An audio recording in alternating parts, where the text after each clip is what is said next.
நீங்களே சொல்லிட்டீங்க அதுக்கு பதில்.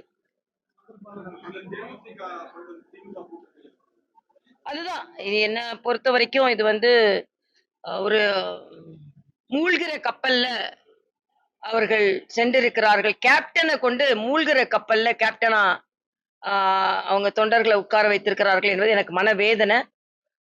ஏன்னா மரியாதைக்குரிய விஜயகாந்த் அவர்கள் எந்த அளவிற்கு ஒரு அரசியல்ல ஒரு நேர்மை, ஒரு நாணயம், பெண்களுக்கு பாதுகாப்பு, தன் ரசிகர்களுக்கு பாதுகாப்பு, மக்களுக்கு பாதுகாப்பு, இதையெல்லாம் பேசிக் கொண்டிருந்த அவர் இன்று அவரோட கட்சி ஒரு இத மாதிரி ஒரு முடிவை எடுத்திருப்பது உண்மையிலே வருத்தத்திற்குரியது. ஆனா ஒன்றே ஒன்று, இதுல அவர்கள் தொண்டர்களின் விருப்பம்னு சொல்றாங்க. எனக்கு அது தொண்டர்கள் அப்படி விரும்பினாங்களான்னு எனக்கு தெரியாது.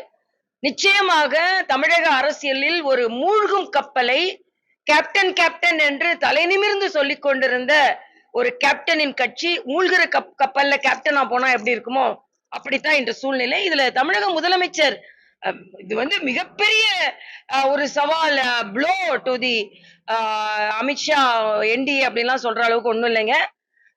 தேசிய ஜனநாயக கூட்டணி மிக மிக மிக வலிமையாக இருக்கிறது. நிச்சயமாக நாங்கள் வெற்றி பெறுவோம். அதனால பிரேமலதா அவர்களுக்கு எனது அனுதாபங்கள். அவ்வளவுதான் என்னால சொல்ல முடியும்.